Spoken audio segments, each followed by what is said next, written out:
Salut à tous! Alors je vous propose de vous retrouver aujourd'hui dans cette nouvelle vidéo pour parler d'équations trigonométriques. Donc en fait là je parle aux élèves de première et terminale en spécialité maths, mais voilà ça sera abordé pour la première fois a priori en première. Donc pour les terminales vous pouvez tout simplement faire une révision de ce que vous avez fait en première, ce qui ne fera pas de mal dans le cadre par exemple de études de signes, de vos dérivés lorsque vous étudiez les fonctions trigonométriques. Donc là en fait on est dans le cadre des équations trigo, mais des équations pas tout à fait classiques, c'est-à-dire pas exactement comme celles qui sont présentées dans le cours, celles où vous avez cos égale cos ou sin égale sin. Là en fait on est dans le cadre d'une équation qui nous mélange un cosinus et un sinus. Il va falloir trouver un moyen, une méthode pour arriver à se ramener à notre zone de confort qui est ce que nous dit le cours. Donc je vous rappelle, au travers du cercle trigo, que pour arriver à résoudre une équation trigonométrique, on se met dans notre bon vieux cercle trigo, on y trace les axes des abscisses et des ordonnées. Donc nous sommes dans le repère OIJ. Le cercle trigo nous amène les angles orientés dans le sens positif qu'on appelle sens trigo ou inverse des aiguilles d'une montre. Et pour un cosinus donné, nous avons deux angles possibles. C'est-à-dire que si ici j'ai une valeur de cos de x, eh bien en fait, il faut savoir que soit j'ai x, soit j'ai moins x. Que l'on a simplement qui me mène à cos de x égale cos de moins x. D'ailleurs, ce qui nous démontre que la fonction cosinus est paire. Nous avons d'ailleurs exactement la même chose ici horizontalement pour le sinus avec ici l'angle pi moins x et on sait que le sinus de x est égal au sinus de pi moins x. Donc pour un sinus donné, nous avons également deux angles. Bon, déjà ici, il va falloir faire un choix. Est-ce qu'on va garder deux cosinus? Est-ce qu'on va garder deux sinus?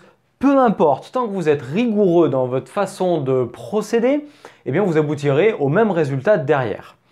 Donc, moi je vous propose de garder le cosinus, j'ai la préférence pour lui puisque en fait je trouve qu'elles sont entre guillemets un peu plus simples, mais honnêtement c'est pareil. Donc maintenant on prend notre équation et on regarde que on n'est pas dans le cadre de ce que nous dit le cours qui est cos x égale cos a qui me mène à x égale a plus 2 capi ou x égale moins a plus 2 capi. Donc en fait, il faut que j'arrive à trouver un moyen, une formule qui va me transformer un sinus en cosinus. Donc en fait, ce que je souhaiterais avoir ici, c'est un cosinus. Donc on cherche une formule. Donc là, il faut essayer d'aller dans votre tête ou dans votre cours pour ceux qui débuteraient le chapitre. Donc on cherche une formule telle que sinus de x est égal à cosinus de quelque chose. Et donc là, on va retourner dans notre cercle trigonométrique et ce que l'on voudrait, c'est avoir la valeur du sinus qui est égale à la valeur du cosinus. Alors évidemment au travers d'un angle bien particulier. Allez, on va refaire un nouveau cercle trigonométrique et on va regarder comment est-ce qu'on peut faire ça. Alors, on a notre cercle, on a un angle donné, par exemple ici. Et je vous conseille de prendre un angle toujours petit pour avoir la distinction entre un grand cosinus et un sinus qui sera, lui, petit. Donc, ce que l'on cherche en fait, c'est d'avoir la même chose, mais ici en sinus et ici en cosinus. Et bien en fait, ça nous mène à un angle qui est là. Donc, on sait que notre cos est ici, on sait que notre sinus est ici, et nous, on voudrait ici avoir cette valeur-là qui correspond à celle du sinus et cette valeur-là ici qui correspond à celle du cosinus. Eh bien, je vous rappelle que l'angle qui est ici correspond à l'angle pi sur 2 moins x. C'est ce que l'on appelle les formules de déphasage. Donc en fait, à la place de ça, on va avoir cosinus de pi sur 2 moins x. Donc, on va le marquer. Donc, on rappelle.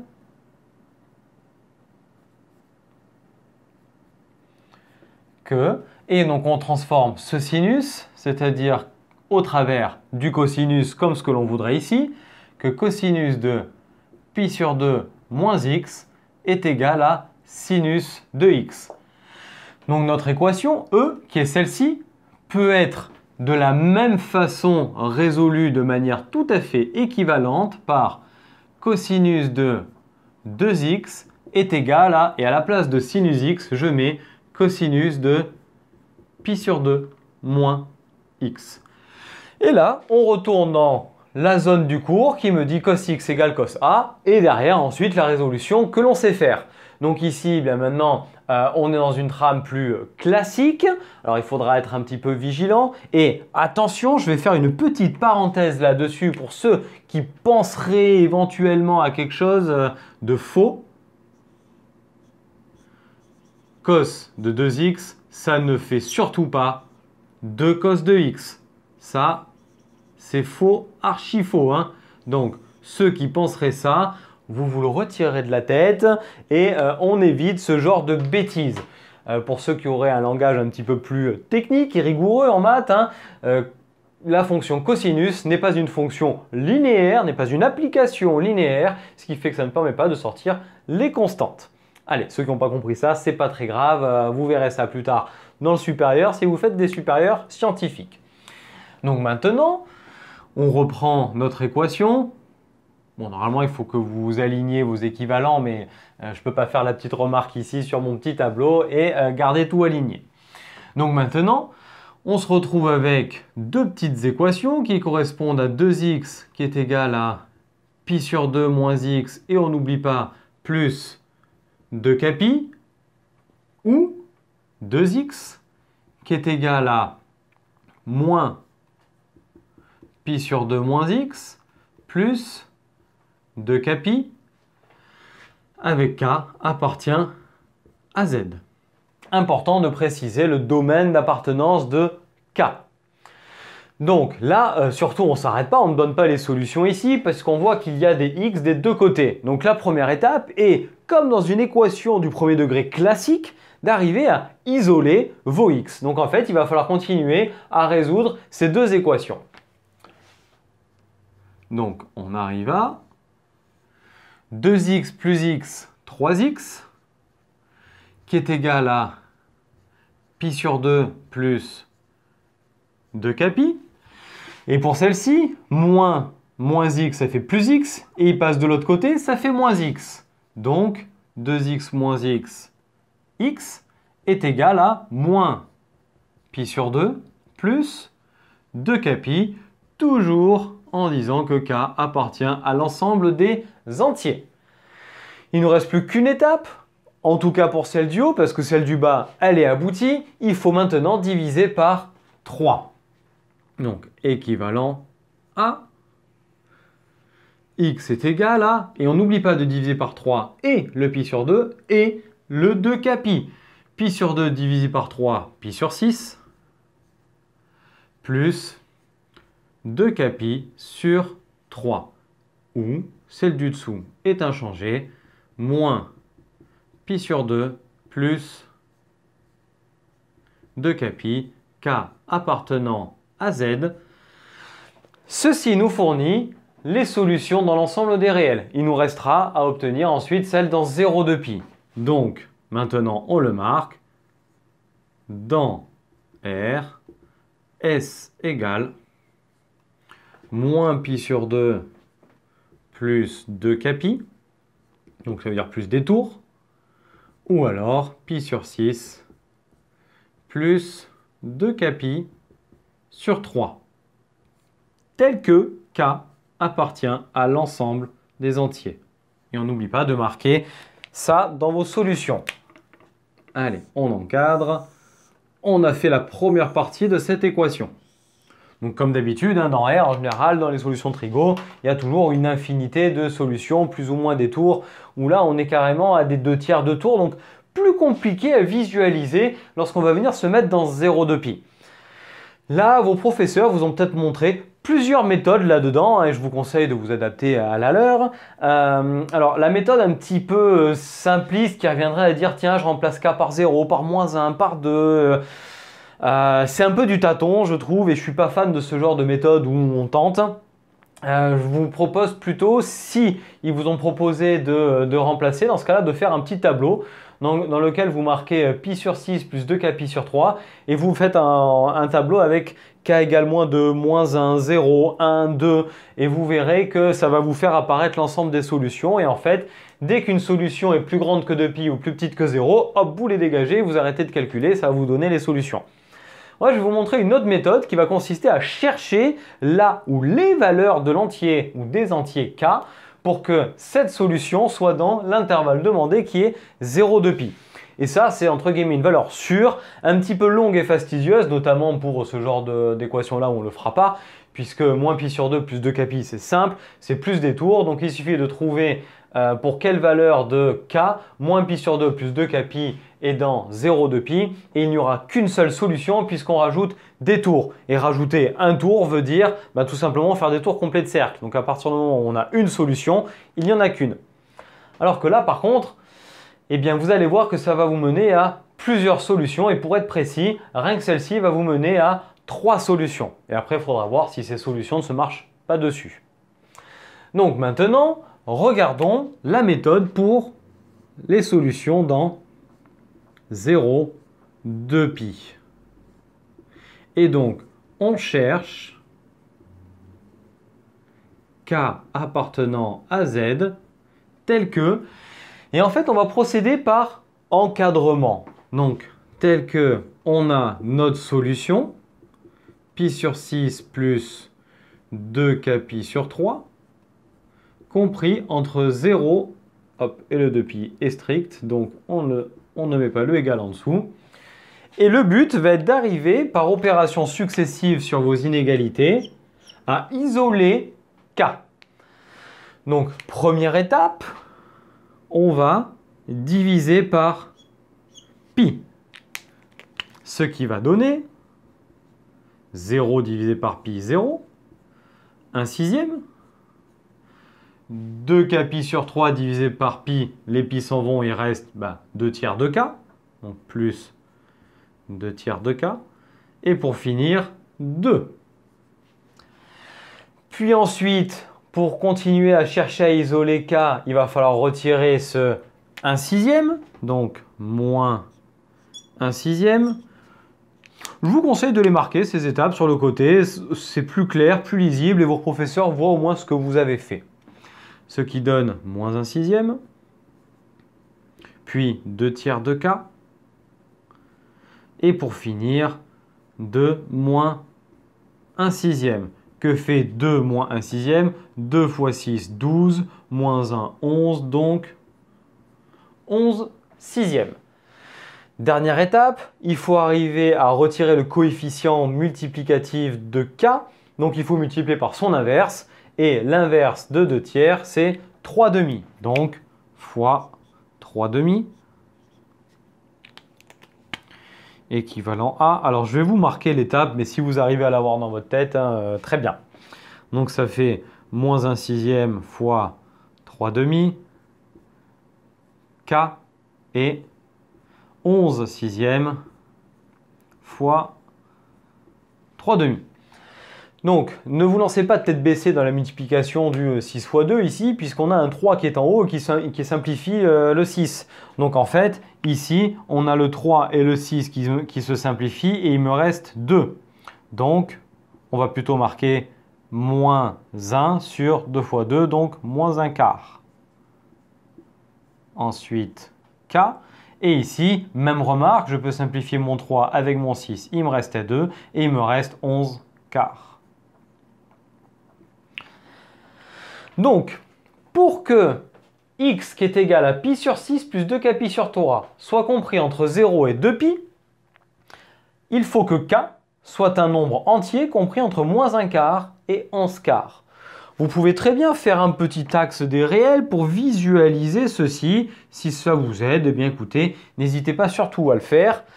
il faut savoir les valeurs approchées de ça. On sait que moins un quart, c'est après moins 1, mais avant 0. Donc on a ici notre valeur de moins un quart. Je laisse un peu d'espace parce que je vais dessiner un intervalle. Puis ensuite, on a la valeur 1 qui correspond à 4 quarts, la valeur 2 qui correspond à 8 quarts, la valeur 3 qui correspond à 12 quarts. Donc déjà, ici, on sait qu'on a dépassé la valeur 11 quarts. Et 11 quarts est un petit peu avant, on va dire ici. Donc, K est compris entre moins 1 quart et 11 quarts, veut dire qu'on doit prendre les entiers qui sont dans cet intervalle. Autant dire K égale 0, K égale 1, K égale 2. Et pour K égale moins 1 et K égale 3, on aura des valeurs qui seront soit avant 0, soit après 2π.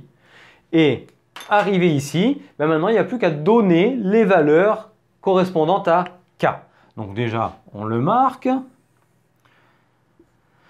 K égale 0, 1, 2 conviennent.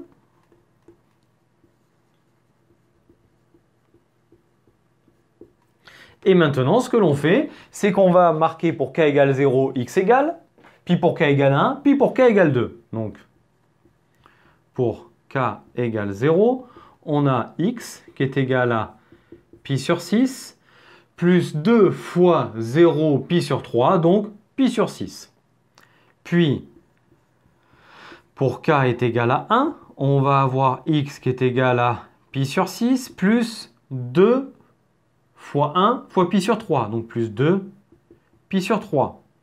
On le calcule, on réduit au même dénominateur, il faut multiplier ça par 2, donc ça me fait 4 et 1, 5, donc 5 pi sur 6.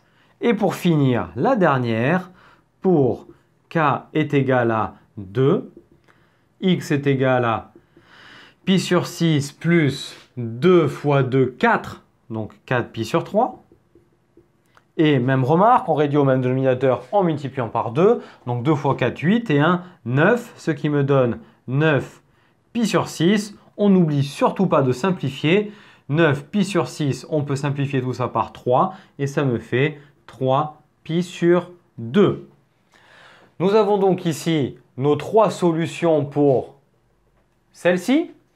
Maintenant, on va faire de façon beaucoup plus rapide pour moins pi sur 2 plus 2k pi sur 3, puisque moins pi sur 2, je vous rappelle que ça n'est pas dans l'intervalle 0, 2pi, donc vous ne pouvez pas la donner comme solution comme on l'a fait dans R. Donc, on va faire la même chose pour la dernière. Donc, maintenant, si x est égal à moins pi sur 2 plus 2k pi sur... plus 2k pi d'ailleurs, quelle est la valeur de K qui me permet d'avoir cette mesure d'angle, qui est la mesure principale d'ailleurs, dans l'intervalle 0, 2pi. Je vous rappelle que moins pi sur 2 est ici. Donc, il est clair que dans 0, 2pi, donc on est là-dedans, ça n'est pas dedans. Si je viens retirer encore des valeurs, j'ai un nombre négatif, je ne vais pas encore retirer des valeurs, sinon je serai encore moins dans 0, 2pi. Par contre, je peux ajouter un tour complet, et ajouter un tour complet me mène à 3 pi sur 2. Ce sont les mesures des angles que vous devez connaître dans votre cercle. Entre moins pi et pi, entre 0 et 2pi, il faut toutes les connaître. Donc, si on a cette solution, donc autant dire la première, bien K égale 1 convient. On a vu qu'on rajoutait un tour. Et dans ce cas, X est égal à moins pi sur 2 plus 2pi. Moins pi sur 2 plus 2pi, ce qui me donne 3 pi sur 2. En réduisant le même dénominateur, vous voyez bien que ça marche. On a donc déterminé de façon un petit peu plus longue et fastidieuse pour cette-là, pour cette méthode qui est quand même un petit peu plus longue mais qui marche très bien. Puis pour celle-ci, une simple visualisation convient. Et donc finalement, on a nos solutions qui sont, et maintenant, on va regarder. Et vous pouvez voir que celle-ci et celle-ci sont identiques. Donc on ne va pas les marquer deux fois. hein, on a juste cette équation et cette équation qui se marchent dessus tous les 3 crans lorsque celle-ci fait des 2/3 de tour.